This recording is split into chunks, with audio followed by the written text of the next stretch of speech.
Hey, I'm Nadeska Alexis, and this is Beginner to Buyer. Beginner to Buyer is powered by Chase Home Lending. Get more great tools and helpful information to help you buy your first home by visiting beginnertobuyer.com. Throughout this series, you've gotten a lot of essential home buying tips and information from experts across the real estate industry. On our previous episode, we talked through that intimidating final step, which is closing, but we're still not done yet. There are a few things you need to plan for after you get those keys that'll really set you up for lifelong homeowning success. When I closed on my first apartment, I was so relieved that the buying process was over. I was just excited to get started with decorating. But then, of course, reality hit. I realized there were a few other essential things I needed to prioritize, like changing the locks on the doors and managing my budget for some repairs. My name is Amaya. I live in Greenville, South Carolina, and I'm a speech-language pathologist. Congratulations, you bought your first home last year. How does it actually feel to be a homeowner? Did you celebrate once you got your keys? I felt like it was a long time coming, but it also happened so fast. And it happened during 2020, which was a whole nother thing, you know? It feels good to finally be here and be kind of settled in. And there are still, honestly, some boxes that I have not opened yet. So it's still a work in progress, but it feels great to be here. Hey, no rush. You're supposed to take your time and slowly unpack so you don't stress yourself out. So, like you mentioned, buying last year it was a crazy time in the world. So, when did you actually first start thinking about buying your first home? So I got a job. It was in the area, the setting that I wanted. It was the city that I wanted. And so I thought, okay, well, let me start looking for a house now. And of course, the world turned upside down in March of 2020. And I actually have underlying lung issues and I'm on medication that suppresses my immune system. And I was working in a hospital. Wow. And so I thought, well, maybe I should take some time off. When I came back to work, I started looking more seriously and got in touch with like a mortgage lender and a real estate agent and really started looking into things. Well, you could have also made the decision to rent for a bit longer. So what was it that actually really attracted you to home ownership? What would you say that home ownership means to you? To me, home ownership is independence, just a sign that I had reached like that comfort in life where I felt like I could move forward and take care of things on my own and be more financially independent and secure. That's really awesome. So, in that planning, were you prepared, just thinking about home ownership long term? So, not just the initial purchase price, but anything that could come up after closing, like repairs or any additional costs, for example. Yeah, when I was kind of budgeting and trying to figure out how much money I could afford to spend, I was also looking at my savings to see like how much money I have in there to kind of put away and just save for a rainy day, and just not be attached to that money at all and just be like, this is for the house. If something happens, then it's for the house. My real estate agent and my lender definitely helped me navigate some of that and think, problem solve through that. Once you went out and started looking around, did you have a list of, must-haves, the things that were non-negotiable for you, and also things that you were willing to be flexible on to make sure that you stayed within your budget? My location was important. I wanted to at least have like a 2-bedroom, 2-bath. And I've always been drawn to those smaller, older houses with character. So that's really what I was looking for. So when I started looking at houses, I was surprised at how quickly I made a decision and pulled the trigger. It's an older house. It's like maybe 60 years old. When I walked into it, it just felt like home. It was bright and airy and an open floor plan, but still had like that old character and the original hardwood. So you can see like little scuffs where something may have happened, things like that. So once you went in to do the inspection, what was that like for you? Did it go smoothly? Did any repairs come up that you were concerned about? They were just very small things that needed to be done. But after I moved in, there was a major issue that popped up later that wasn't caught on the home inspection. And what was that? I wanted to get a doorbell put in and then also the water line and the electrical for the dishwasher. So I had an electrician come in and install those things. And he said that basically the voltage and the electricity that the house was capable of bearing was not the same that was coming into the house. He was like, I would recommend that this get fixed because if you were to overload this, there's a chance of fire, electrical issues that would be major, you know? And so I was like, well, shoot, here we go. Day 3 of owning a house. Oh, day 3. Oh man. Yeah, and a security issue, a safety hazard, that's something, right, that you have to prioritize. Right. I was telling my mom, I was like, do you really think I need to do this? The house seems fine. And she was like, Amaya, are you insane? This is, like you said, like a safety issue. Anything safety that comes up, you have to fix it no matter what. This is part of that money that you are not connected to that's for the house that you have to just be able to let go of, you know? But it ended up being like several $1,000s. And I just said, all right, well, I guess we got to do this. So I did it, and I have a dishwasher and a doorbell and good electricity now. So in the end, it worked out. I think that's, especially for first time home buyers, I've been through this as well. There's always some surprise that you didn't see coming. And so there's always that moment that your heart sinks. But, it's great that you were planning and budgeting. So did that put a big dent in that repair budget that you had set aside? Or did you plan that you still have a good enough amount left for anything else that could come up? Yeah, I mean, it did put a dent in it, but I'm trying to, like, every month kind of put a little bit of money into it to kind of rebuild it. I'm hoping that something like that doesn't happen anytime soon. Well, so now that we have the big electrical issue settled, dishwasher, we've got our doorbell. Do you have any other big concerns or, any questions that I could take to our experts for you? One of my questions is, how I can build equity in the house. Where do I invest my time, effort, and money to get the most bang for my buck, I guess? That's a great question because you're right. Like you said, you have your emergency fund set aside. You don't want to go a little bit too crazy. You want to prioritize the right things. So, Amaya, thank you so much for sharing your story with us. I hope you get to those boxes sometime in the next few months. Amaya was really smart to plan ahead for expected and unexpected expenses. Those things just happen, and being prepared will really give you an advantage. Now, I know it can be pretty hard to put aside that cash, especially when you're already saving up to actually purchase your first home, but I promise you, your future self will be very grateful that you did. Earlier on in the series, we talked a lot about preparing financially to buy a home. And now I think it's important to hear more about budgeting to own a home because there is a difference. So I reached out to our favorite budgeting expert, Arielle Figueroa, once again. She's a certified financial planner, and she's all about helping people learn sustainable homeownership skills. Beginner to Buyer is powered by Chase Home Lending. Visit beginnertobuyer.com for more resources to build greater confidence in your home buying journey. You'll find useful tools to help you find the right home within your budget.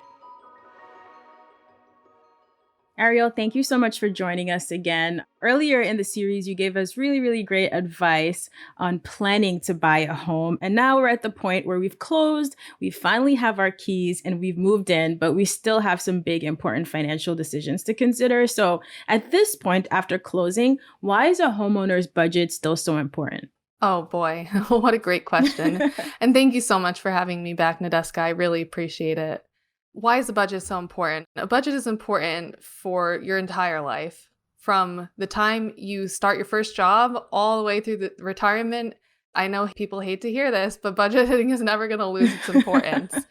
So like we talked about, even after you buy a home, there are still expenses that are going to come up unexpectedly. If you have cushioned your savings, if you continue to save for those inevitable repairs, you should be pretty well off financially in terms of covering them without having to stress. But it is all too common that when somebody buys a home for the first time, they do go a little outside of their planned budget, especially for things like furnishings. I hate to say it, but take your budget for that and double it because it's probably going to be way more than you think it's going to be. But having that budget will really give you the framework for your overall financial life. As a homeowner, as a renter, it doesn't really matter, but budgeting is so important to make sure that you are continuing to cover all of your expenses and meet your financial goals. Staying on track with all of those things is super important. Absolutely. And look, I think there are a lot of creative ways and options for budgeting right now as companies try to make it a lot more fun. There are websites and apps, or you can write it in your little notebook if you're more traditional like I am. So you have a lot of options, but just generally speaking, how should you approach creating your budget once you're a new homeowner? Ideally, you will already have your budget and it'll just be as simple as making an update. But if you don't already have a budget can be really simple and easy exercise to take care of.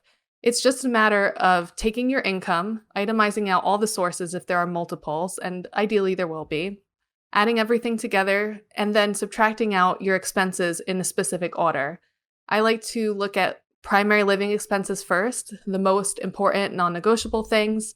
Then I like to look at minimum debt payments, so the things that are really you have to pay them or you're going to have an issue with your creditors.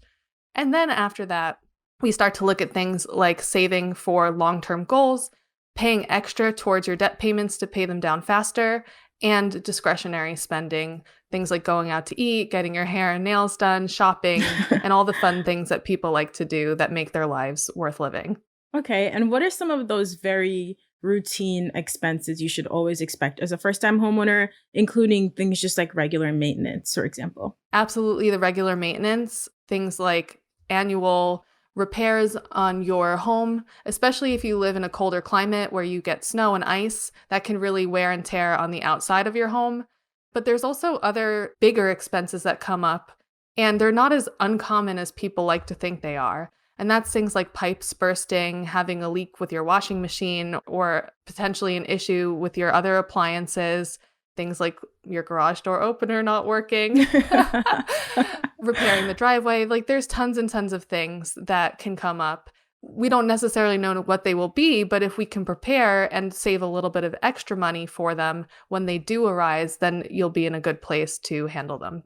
Okay, one day when my garage opener stops working, I'm definitely going to think of you and I'm going to laugh instead of being annoyed or stressed. I've had some fun surprises before, like pipes bursting. And, when you call for a repair, they're like, yeah, sorry, you're not the only one. Demand is high. I'm like, it's cool. I'll just hang out here and freeze in 20-degree weather. So again, it's all part of the fun. You can laugh about it down the line. Now, one type of expense that is uniform, this is something that none of us can get away from, property taxes. How do property taxes work? Property taxes will be dependent on your location. And in fact, it's funny you bring that up because I used to live in a very high property tax state, which is New Jersey. Mm. And I lived in Bergen County, which is the highest or perhaps the second highest property tax location in the entire United States, Wow. aside from maybe California. So it's just one of those things that you really have to pay for.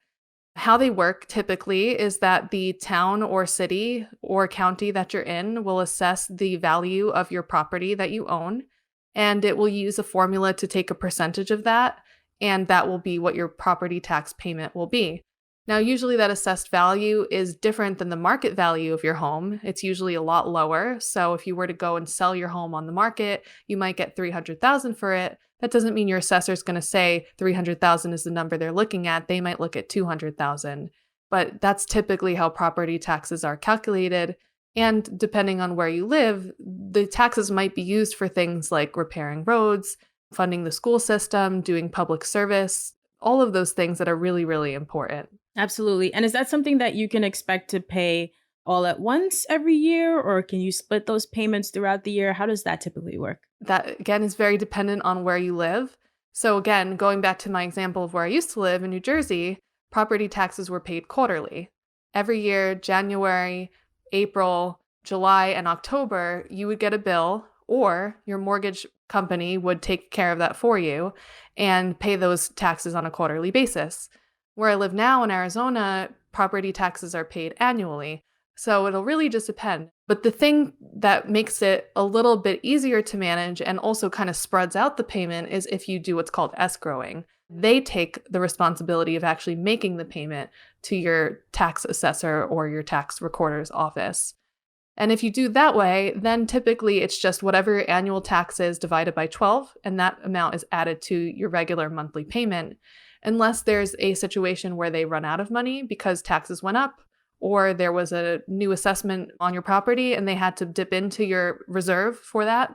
And in that case, they'll just slightly increase, or even sometimes it does happen, believe it or not, if they've taken a little too much money the prior year, they might decrease the amount that's assessed for that property tax portion.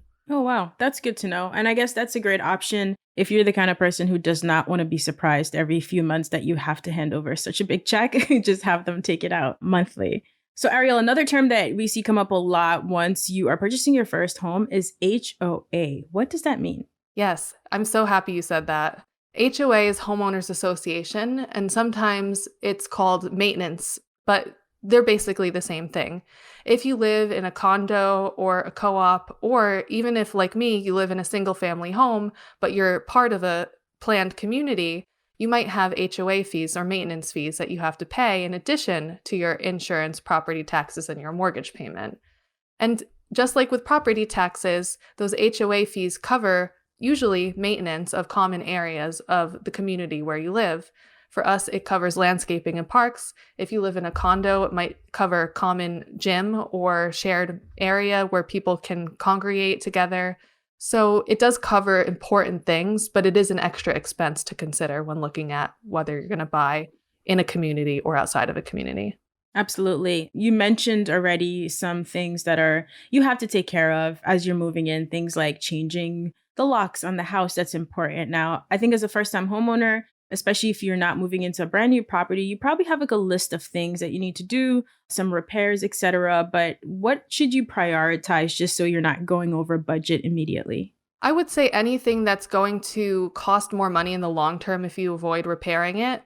Anything that involves a leak or an electrical issue, a safety hazard, mold, oh, that's the worst. Yeah. And anything that would be hard to do after you've moved in all your furniture because access will be a problem. That will be things like painting, or if you're going to be doing major renovations, knocking down walls, things like that. All of those are things that I would take care of sooner versus later. That way, once you've gotten yourself actually moved in, you brought in all your furniture, your clothes are in the closet, everything is set up and ready to go, you know that you don't have to have the stress on your mind of having to move everything around again, do all the repairs, and then put it all back together. Absolutely. Also learned that from experience. Not fun. Sometimes you just need to get it done immediately and get that over with. And besides sort of those like immediate, but also very important things, are there any long-term plans that you think people should start thinking about early? It could be anything from refinancing to maybe taking out home equity loans, or sort of which renovations would really benefit them in the long run if they did want to sell at some point. Yeah, it'll depend on your home, of course, but I definitely think the things that are common are things like repairing your roof. Again, especially if you live in a colder climate where you're getting snow and ice, that can be a lot of wear and tear. And repairing a roof can be in the tens of thousands of dollars. So that's a huge, huge expense that people should start planning for from day one. Things like repairing your water heater or your boiler, even redoing the electrical work, depending on how old your house is. So there's a bunch of big ticket items that you can kind of expect are going to happen over time, that if you can start preparing earlier versus waiting until they actually come up and having to figure out a way to finance them, you'll be in a significantly better position. And that's just honestly the beauty of having a budget and starting to save, is that it just eliminates the need to feel that stress. Budget. Budget is going to be our happy word for this, for this episode. Hey, before we hear more from Arielle, I want to remind you that you can find additional resources at beginnertobuyer.com. Arielle, one of the great things about homeownership is that, instead of paying rent and, necessarily just spending money that you won't ever see again, with a home, you build equity. So it's a term that we hear a lot, but can you actually explain what is equity? What does that mean? So equity is simply the difference between how much an asset, in this case a home, is worth and how much debt you have outstanding on that home. Ideally, as time goes on, your mortgage balance will go down and your home value will go up, although that really just depends on market conditions. So over time, ideally, your equity position in your home will grow. Even if the value itself doesn't change or doesn't go up dramatically, the fact that you're paying down that debt means that the difference between those two numbers is growing. Okay. And another term that you hear really often is refinancing. So at what point does it actually make sense to refinance your home? So refinancing will make sense if you're saving money in both the short and the long term. If you're planning to move out of the house fairly quickly, then saving in the long term isn't really as important. You really just want to get the most benefit in the short term that you can. If you're planning to stay in the home long term, though, then the more that you can save over the life of the loan, the better off you're going to be. So it's a two-pronged consideration, and really the best way to determine if it actually makes sense to refinance is to crunch the numbers. And you don't have to do it on your own. You can see all those things with the calculator, but you could also always call up your lender or shop around a little bit to different lenders and see what they would calculate that payment to be, and then you can make those considerations using the data. Yeah, absolutely. It's definitely more fun to have them calculate it for Definitely. you. Once you see that big number of how much you can save over time, you're like, okay, now I understand why refinancing makes a lot of sense.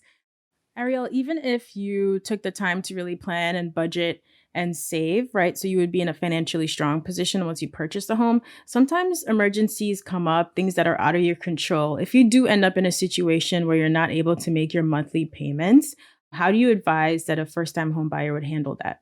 For first-time home buyers or for experienced home buyers, my answer would be the same, and that is simply talk to your lender.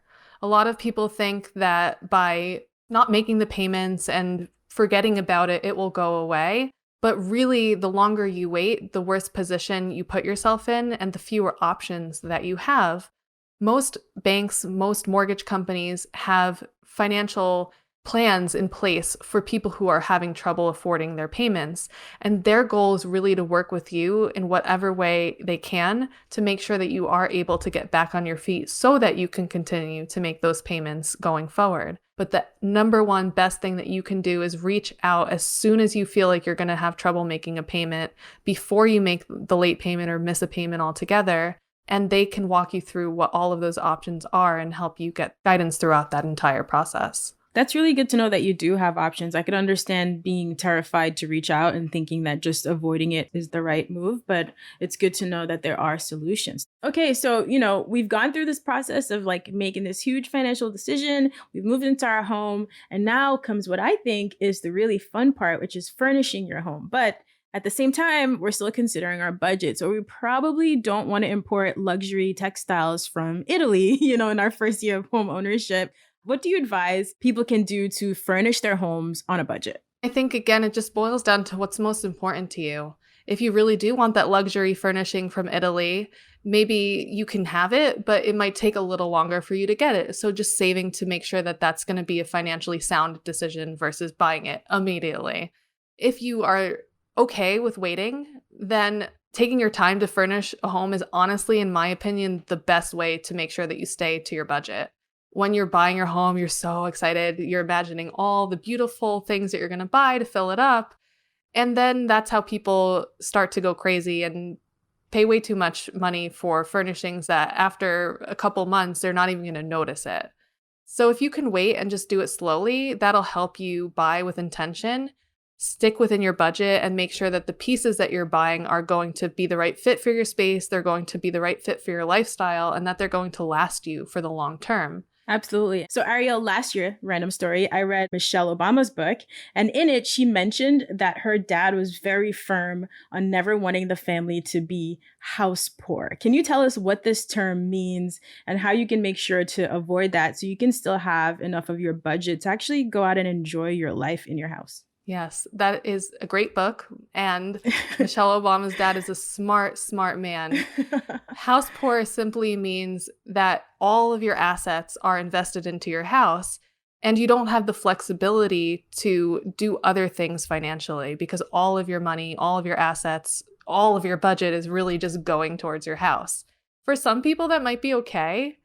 But I imagine for most people, you have other things that you want to do in your life besides pay your mortgage or pay down your house. I hope so.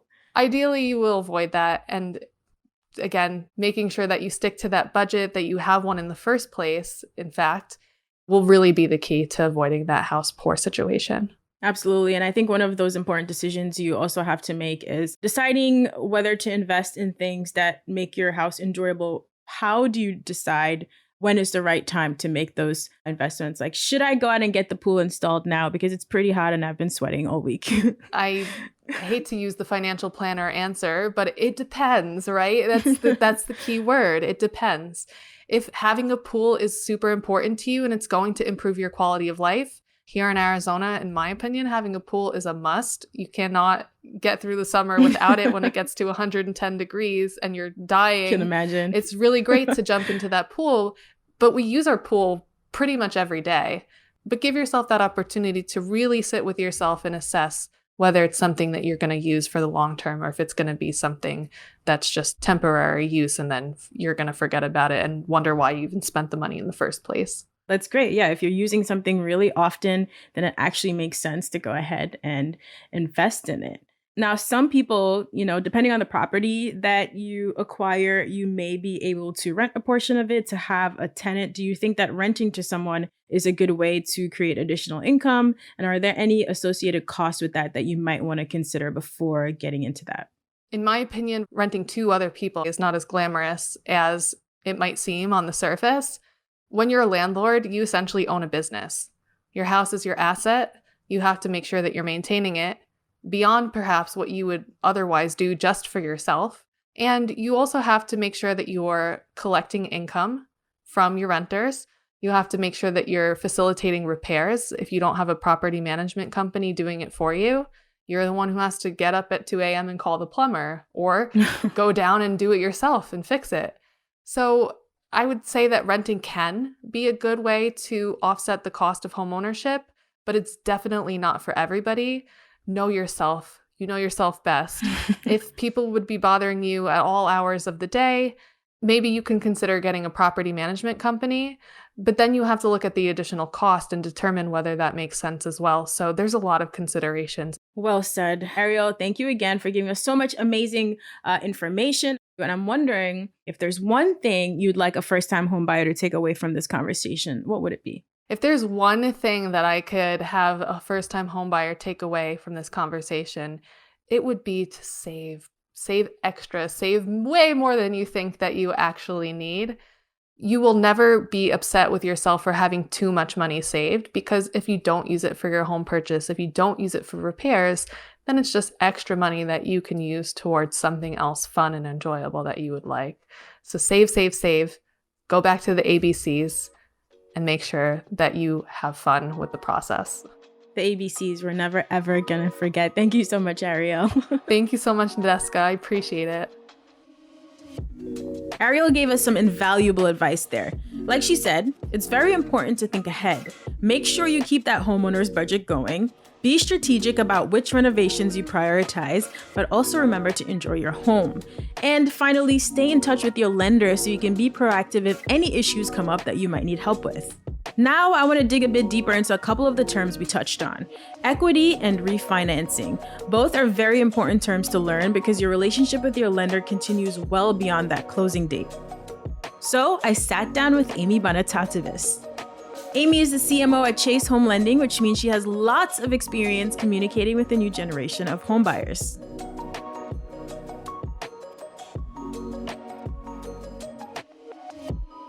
Amy, when you're buying a home for the first time, there's so much to wrap your head around that it's even hard to see past the closing date. But of course, at some point, moving date is going to come and you're probably still going to have a lot of questions. So what does a home buyer's relationship look like with their home lending advisor after they've purchased? For sure, there's a lot to think about when you're going through the home buying process. But you're right. It is important to think about, what does this mean after I close on that home? Because for some homeowners, and for many homeowners actually, they're going to have that mortgage for 30 years. And so it's such an important part of the process that often people forget about. The relationship with the home lending advisor is one of the most important, because at Chase, we really value our customers' relationships and we look at them as being lifelong relationships. The reason for that is, again, over a 30-year period, the rate environment is going to change dramatically. And hopefully, and what we've seen in recent years, is that rates have dipped quite a bit. And almost everyone has been in the money for a lower rate savings and therefore a lower monthly payment, which who doesn't want a lower monthly payment? So that relationship with the home lending advisor is critical. Call them up, ask them, what are the current rates right now? Should I refinance? I would do that every couple of years as you're watching the market and where you see a lot of coverage in a, low rate environment such as this one. So like you mentioned, most people are taking on a mortgage for 30 years. And over that period of time, they're going to have a lot of questions. I've spoken to a lot of first-time home buyers while recording this podcast. And one of the biggest questions I keep getting is how they can go about building equity in their home. So I know there's a few different options here. I'd love to start with how you approach your down payment. Some of our buyers, for example, qualified for down payments as low as 3%. But what would your advice be if they're concerned about, having some great equity right from the beginning?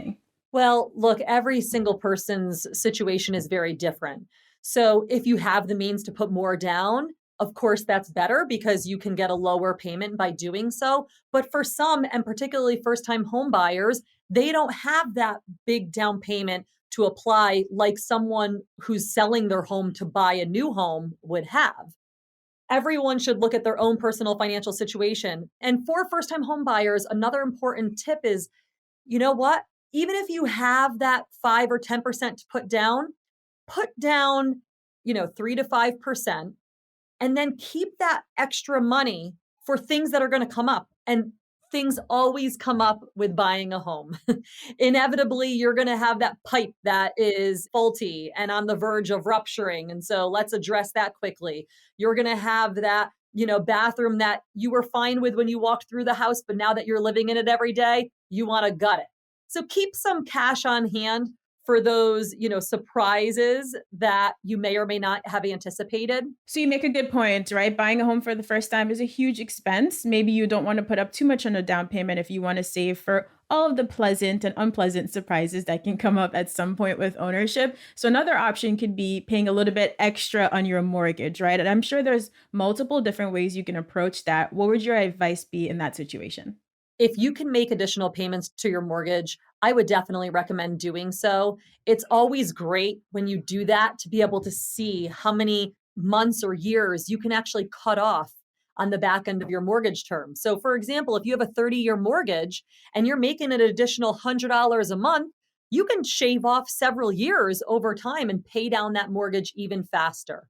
So, Chase My Home is a great website and tool where people can go in and play with their personalized settings that have all the custom information on their home right in front of them. That's really nice because sometimes it might feel like that extra $100 a month is really going nowhere. But when you can see the amount of years that it's shaving off of a loan, that's a completely different story. So you also mentioned, a lot of our homeowners have been really good about budgeting for surprise repairs, but a lot of them also want to increase the property value through strategic repairs. Now, of course, you're not going to recoup all of the money you make on every improvement. So what would you recommend that they really focus on to build equity over time? Yeah, it's a great question. And home renovations is one where I've always thought about it, certainly in the sense of, hey, can this increase the value of my home? But more importantly, do things that are going to make you happier. It depends on a market. In a market like this, you'll probably get the whole thing back plus some.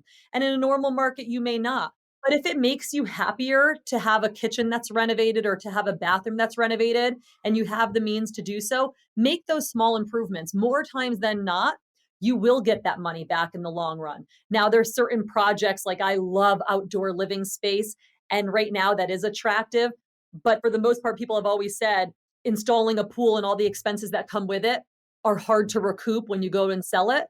But if you're in that home for 30 years and your kids have all their friends over and they're swimming, those are things that you might want to do anyway, just for that pleasure of living and using the space. So I say when it comes to renovations, do what makes you happy. And of course, do it in a way that hopefully others would find it attractive if you look to sell that home. But getting back to the, how do I build equity? Certainly making improvements is one way.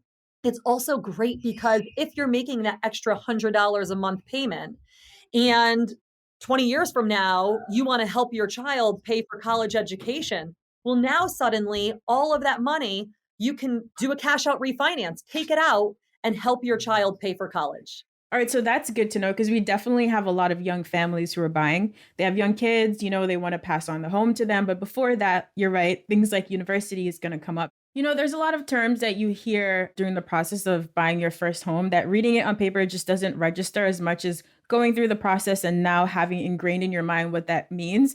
And for me, the concept of refinancing just was not on my radar during my very first purchase. So can you explain what it means to refinance? So the refinance is simply changing your mortgage, locking in at a new rate, and therefore a new payment. And it's that simple. In the case of a cash out refi, which I know is a term many people have heard and may not truly appreciate what it means, a cash out refi means you're taking advantage of a new rate, but you're also taking cash out, which is the equity we've been talking about. So you're able to take some of that cash out in the equity that you've built up to use for things like home improvements, or, I use the example of college tuition. So Amy, how does someone actually know when it's the right time for them to refinance? It's a great question. And here's the good news. One of the things that we've been focused on at Chase is how do we make it really easy for our customers to take advantage of lower interest rates and in turn lower monthly payments. So we'll tell you when is a great time to refinance. Of course, you can always call your home lending advisor and ask them, hey, have rates dropped? Is there a big savings from when I first bought this home 5 or 10 years ago?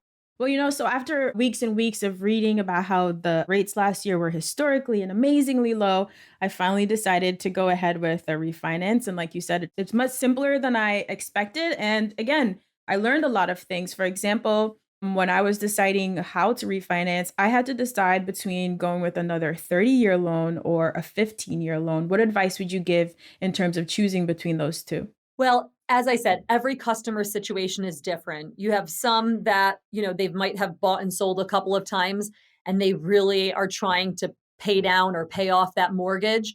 And they might have so much equity built up that when they refinance, they say, you know what, we're going to refinance in a 15-year mortgage term because we really want to pay off that mortgage in a shorter period of time. That's fantastic. For first-time home buyers, I say go with a 30-year. It spreads out your payment over 30 years, which means lower monthly payment. And for first-time home buyers, the greatest barrier to actually taking that leap and buying that home is one, coming up with the down payment, and two, getting to a monthly mortgage payment that's affordable for them long term. A 30-year mortgage is the perfect and best way to get there. Amy, thank you so much for all of this advice. I think it's going to be really great for our first-time home buyers to know that after the process, once you collect those keys, there's still some help and support if you need it. It can be hard to know when to reach out to your lender, but in general, it's a great idea to stay in contact with them as the market changes and as you keep building equity in your home. Ideally, your lender will actually make it easy for you to stay up to date on things like your home's value, the current interest rates, refinancing, and more. We've covered a ton of ground over the last 10 episodes, so if you've been wondering whether homeownership is right for you, I hope that now you're feeling more confident and ready to take this next big step in your life. Like Sarita said in our very first episode, a changed outlook equals a changed life. So keep educating yourselves, and as always, you can find even more information and resources at beginnertobuyer.com. Beginner to Buyer was created by Magnet Media and Chase Home Lending. Our executive producers are Kiasha Burns and Akash Vaswani. Our lead producer is Anna McLean. Our editor is Will Watts, and Kelly Drake is our production assistant.